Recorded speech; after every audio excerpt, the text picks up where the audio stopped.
Dating app story time, gone wrong. I was speechless. It's about a woman named Beck Ashes from Phoenix, Arizona. Smart, independent, beautiful, the whole package. She decided to try her luck with online dating. So she downloaded Plenty of Fish, and that's where she met him.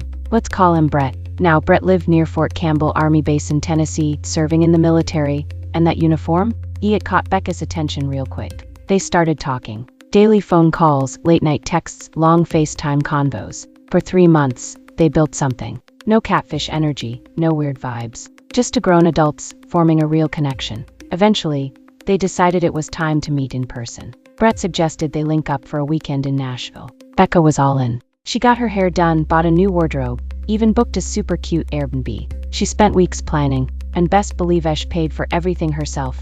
The hair, the clothes, the rental, and a round-trip flight. 2 weeks later, she landed in Nashville, full of excitement, butterflies in her stomach. She texts Brett, "Hey, I just landed." No response. Okay, maybe he's busy. She grabs her bags, hops in an Uber, and heads to her Airbnb. Gets settled. Tries again. Calls. Texts. Still nothing. The hours start passing by. And that's when the pit in her stomach sets in. Becca sits on the edge of that unfamiliar bed in her Airbnb and just starts crying. She knew. She had been ghosted. She spent the entire night trying to reach him. No replies. Straight to voicemail. Not a single word. Now here's the thing, Becca had his address. She even thought about taking an Uber out to his house 45 minutes away, but something told her not to. She stayed in, alone, heartbroken, in a city she flew to for him. The next day? Still nothing. So Becca wiped her tears, poured herself a glass of wine, and sat there in silence, staring at her phone. But then she had a moment. She looked in the mirror and said, "Girl, get up." She got dressed, a cute little bodycon dress.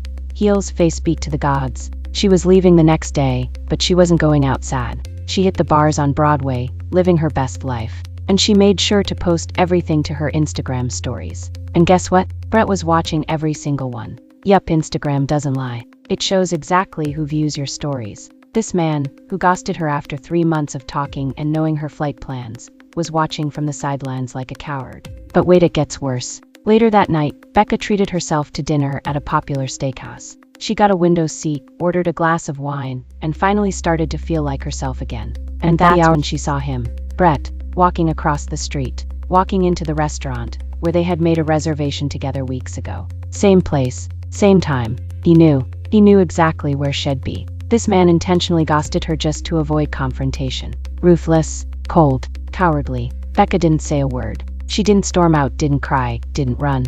She took another sip of wine, and kept her head held high. And when she flew home the next day, she knew something for sure. He was blocked in two. Never fly to see a man who can't match your energy or your effort.